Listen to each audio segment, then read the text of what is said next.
E vamos falar mais um pouquinho do Santos, que está trabalhando, treinando e se preparando para o grande jogo lá de BH, no dia 14 de setembro, na Arena MRV, no Estádio do Galo.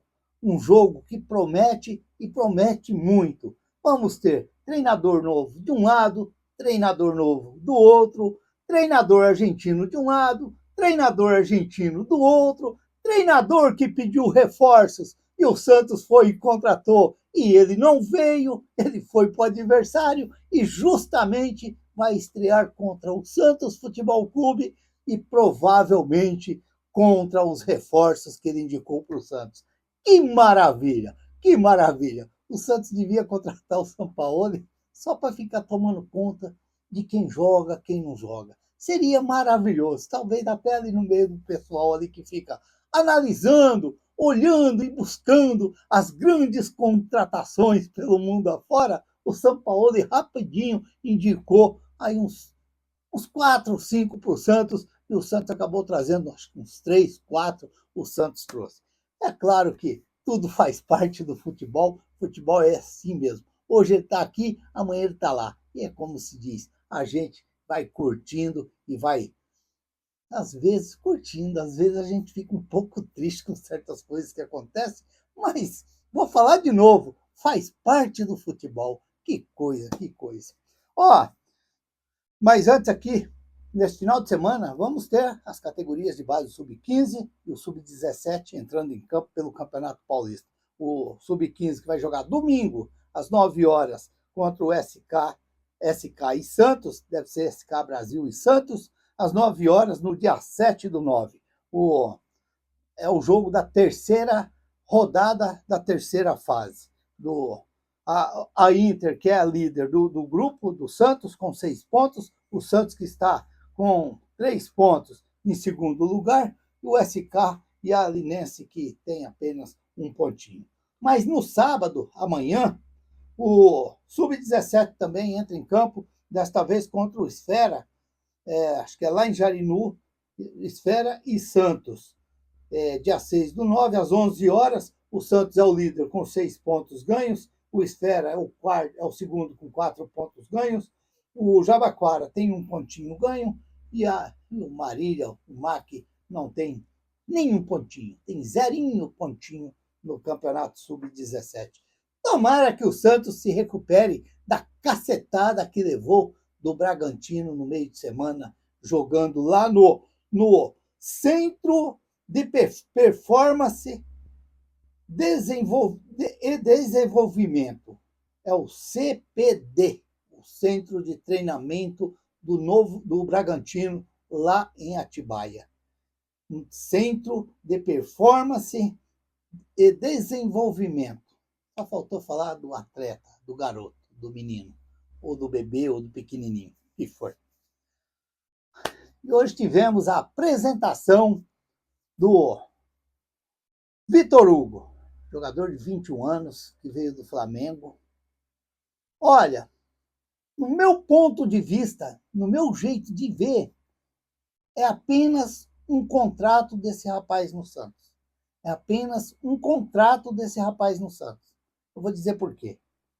Se ele se dá bem no Santos, que eu acredito que vai, eu acredito que esse rapaz vai se dar bem no Santos.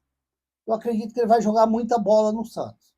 Mas para isso o Santos também tem que se ajudar, né? O Santos também, o Vojvoda já tem que pôr agora esse time já definido contra o Atlético Mineiro para que os torcedores também possam ter aí um ar de felicidade daqui para frente, porque às vezes é um sofrimento você ver jogos do Santos, é um sofrimento. Vamos falar a verdade, é um sofrimento. Para quem tanto se alegraram em ver tanto o Santos jogar bonito, jogar para frente, buscando gols, e a bola não entra, mas estamos buscando.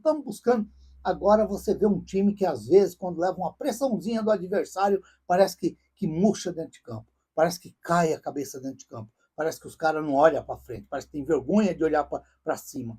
Então, vamos torcer que agora, com a nova chegada aí do Vojvoda, esse Santos muda o patamar daqui para frente e possa, assim, alegrar esses torcedores que estamos padecendo 90 minutos, 100 minutos, ou talvez até um pouquinho mais, porque depois até aliviar a cabeça é um pesadelo, e, pelo amor de Deus, e principalmente quando joga muito tarde, e acho que contra o São Paulo parece que é lá na bocada da noite, no domingão. Vai ser duro, vai ser duro. Vamos ver, Santos. Vamos ver se faça a felicidade da nação santista. Mas, como eu estava falando aqui, o Vitor Hugo, para mim, ele vai ser um jogador muito interessante. Eu vi alguns jogos do Vitor Hugo lá no Flamengo, quando ele começou, e era um jogador interessante. Era um jogador interessante.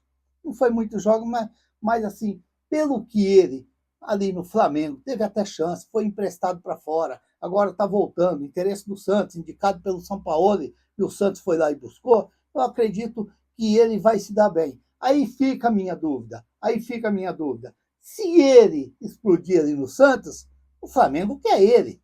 O Flamengo quer ele. Não tem passe fixado. O Flamengo pode chegar no Santos e falar, eu quero 20 milhões de euros, vocês pagam? Entendeu? E aí?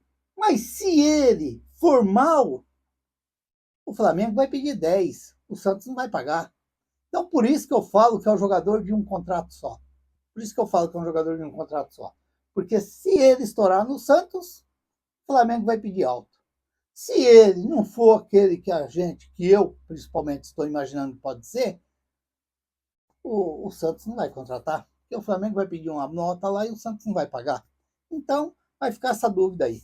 Para muitos, por isso que às vezes a gente acompanha muita galera assim falando. A gente vê, a gente ouve o pessoal que, fulano, e aí, não vai contratar o fulano, não vai trazer o ciclano, não vai, traz. A gente acompanha. Mas eu quero só chamar a atenção aqui. Eu comecei a ouvir muito falar que esse rapaz era volante. Eu falei, não é volante. Esse menino não é volante. Eu acredito que o Bom Tempo ali até se mistura a posição um do outro. Porque eu também não vejo o Bom Tempo como volante. Eu vejo o Bom Tempo ali, aquele camisa 8. E ele disse que ele é até um 10. Mas como ele disse que os 10 mudaram muito, não existe mais aqueles 10, aquele Paulo Henrique Ganso, aquele quem mais? Aquele Giovani, não existe mais aquele Ailton Lira, não existe mais aquele Pita, aquele Dicá, não existe. Esses caras aí parece que estão um pouco afastados do futebol. Parece que afastaram eles. Era tão legal, né? Você vê um toque de bola daquele pessoal. Ô, meu pai, que saudade. Mas aí a gente acostumou a ver esses meias que a gente disse hoje, o 10, mas é aquele 10 que ele avança o jogo, ele puxa o jogo, ele tenta empurrar o jogo, não é mais aquele tão clássico que a gente via. Mas está valendo. E eu vejo o Vitor Hugo ali, misturando ali com um bom tempo, aquele meia, que pode sim ajudar ali atrás, mas aquele jogador mais carregador de bola. Mas, para mim, eu vejo isso aí eu vejo o pessoal falar aquele volante. Eu falei, mas esse rapaz não é volante. Uma outra coisa aqui também, eu estava até um bolinho de água, porque a gente tem. Você dá risada umas coisas. É por isso que é difícil ser treinador. Meu amigo, ser treinador não é fácil, não. Mas que eles ganham bem, eles ganham. Que eles ganham bem, eles ganham. E você quer ver só quando eles é mandado embora. Aí que eles ganham mais ainda, porque eles não trabalham, eles estão tranquilos e o salário está pingando. Bonito. Parece aquelas vacas de leite quando se traz leite, fazia aquela espuma, fazia. Era assim. Mas eu era ruim para tirar leite, eu tirava leite só com a mão. Uma dureza, mas doía a munheca, meu Deus do céu, como que doía a munheca? O bobão nem para amarrar um trapo de calça velha na mão. Ai, meu Deus. Olha, às vezes a gente até se emociona em falar, mas tem gente que fala que o Santos tem que fazer um teste com o Escobar de volante. Ô, gente, não, deixa o Escobarzinho lá na lateral direita, na lateral esquerda. Deixa ele lá, não põe de volante, não! De volante não, Tele! Não põe de volante, não! Que aí não vira, o Escobar não vai virar de volante. O volante é uma peça importante ali naquele meio campo do Santos. Um volante tem que ser um volante pegador, um volante que erga a cabeça para sair jogando. Não pode ser volante que vai querer driblar na frente da zaga, não pode. Tem que ser aquele volante que cria jogada, que desarma e toca. Põe para frente. Mas não começa com essa invenção de Escobar de volante, não. Escobar não é volante. Ele é aquele caneludinho, como eu falo aqui, que todo treinador gosta de ter, mas volante não. Volante não. Diz que o Ilharão estava treinando já. Por que não o Ilharão? Você acha que o Ilharão pode não estar entrando no jogo contra o Atlético Mineiro? Eu não duvido. Eu não duvido. E aí? Então temos que ir com calma. Temos que ir com calma. Vamos deixar o argentino trabalhar, arrumar direitinho esse Santos, quem sabe fazer uma bela escalação contra o Atlético Mineiro e, de repente, surpreender o empurradinho do Sampaoli. Ele vai ficar muito bravo. Você já pensou, rapaz? Você já pensou um gol desses indicados dele contra o Atlético Mineiro? Do Frias? Ah, meu Deus do céu, ele vai ficar muito bravo, hein? Ele vai ficar...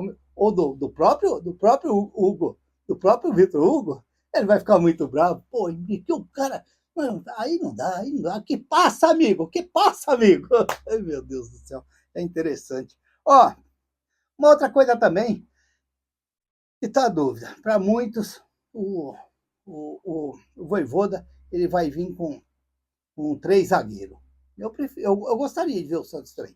3 zagueiros, 5, 2, eu gostaria de ver. Basta ele agora escolher os escolhidos dele. Portanto, que eu falei, de repente o Ilharão pode aparecer nesse time aí, de repente o Ilharão pode aparecer contra o Atlético Mineiro, porque afinal de contas, ele está treinando, ele vai treinar quase 2 semanas. Quase 2 semanas.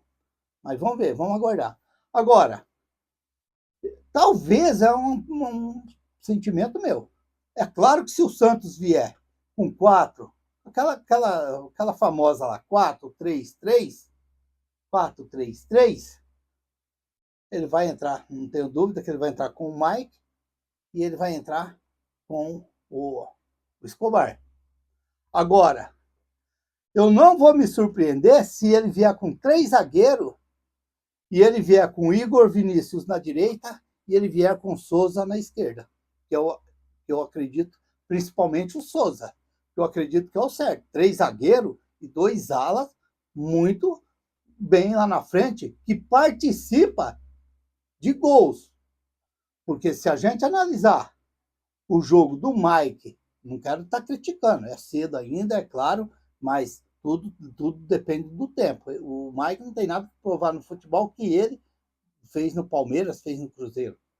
Mas pelo futebol que vem apresentando o Mike e o Igor Vinícius, principalmente no jogo contra o Fluminense, o Igor Vinícius pode, de repente, surpreender e entrar jogando na lateral direita. E na lateral esquerda, para mim, a gente sabe que os cruzamentos do Souza, muitas vezes, é um passe de mão. Então, de repente, em 3 zagueiros, você pode jogar com o Igor Vinícius e com o Souza. Ou, de repente, Sherman e Souza. Porque a gente sabe que o Mike veio com status de titular no Santos. Mas, até agora, para mim, o Mike ainda não apresentou aquilo que eu esperava, que ele ia chegar no Santos, pôr a camisa e jogar. Como eu vi muitos falando assim, que o Santos agora arrumou um lateral direito. Eu também pensei desse jeito. Mas a gente tem que ir com calma, porque futebol ele é traiçoeiro às vezes. Futebol, às vezes, você pensa que vai de um jeito e ele acaba indo do outro. Quando você pensa que tem um jogador lá que está encostado, tá derriçado lá do canto, quando vê ele aparece com status de titular. E aí vamos ver o ataque lá na frente, como que vai ser. Que veio o argentino do Cruzeiro, o Lautaro, veio o Cabadeiro, tem o Guilherme, tem o Tiquinho Soares. Ah, se aquele juiz tivesse dado o gol do Tiquinho Soares no último minuto lá, ninguém tinha dúvida que o Tiquinho Soares ia ser o titular. Tá vendo como é que é as coisas? Como que a gente julga? Tá vendo como que a gente julga? O rapaz foi lá, fez o gol. Para muitos, o gol foi válido, só não para o trio de arbitragem, só não para o VAR. Não valeu. E olha, é aonde que a gente julga muitas vezes em vão. Porque se tivesse feito aquele gol, claro que o Tiquinho Soares ele fez o gol da vitória do Santos, mas o juiz tirou, então a gente ainda tem aquela dúvida. Quem que vai? O Tiquinho? Quem que vai? O Lautaro? Porque agora só existem os dois. O David Washington voltou, o Luca foi embora para, meu Deus, para a Ucrânia. Ei, Luca Meireles, hein? Devia estar jogando já desde 2024 no Santos, mas tivemos aí uns treinadores e, pelo amor de Deus, só diziam que acompanhava a base, mas eu acho que eu acompanho mais a base do que esse pessoal aí, pelo amor de Deus. Eles vão lá só para divertir, só para fazer um passeio no começo do dia e pronto. Porque, meu Deus. Mas tá bom, falei demais. Acho que não tem mais nada não. O golaço do Neymar. O golaço do Neymar. Olha, se teve uma coisa boa nessa janela, se teve uma coisa boa nessa janela da FIFA, nessa data FIFA, foi a não convocação do Neymar. A não convocação do Neymar. Porque isso daí mexeu com o brilho do Neymar. E o Neymar ele vai querer mostrar que ele vai estar na Copa do Mundo em 2026. Isso aí mexeu com o Neymar. Pode acreditar. O Neymar vai se dedicar no Santos, vai se dedicar nos treinamentos, vai se dedicar dentro de campo para mostrar e falar assim, eu vou estar lá. Vamos ver, tomara que eu esteja certo. Mas, no meu ponto de vista, no meu modo de ver, eu acredito que o Neymar ficou mexido com isso daí. Ele ficou mexido com isso daí e ele, dentro dele, eu acredito que ele está imaginando. Eu vou provar e vou mostrar que eu tenho condições de estar lá. Portanto, para mim, foi a grande vantagem dessa data FIFA. A não convocação de Neymar para a seleção. Se inscreva no canal, deixa seu like, faça seus comentários. Se gostou, compartilhe o vídeo. Para quem você gosta, para quem você não gosta, também faz amizade. Volta a amizade de novo. Ó, que vídeo legal aí para nós fazer voltar nossa amizade. Faz de novo. Que legal. Eu sou o Raul Schott, fiquem com Deus. Até o próximo vídeo, se Deus quiser.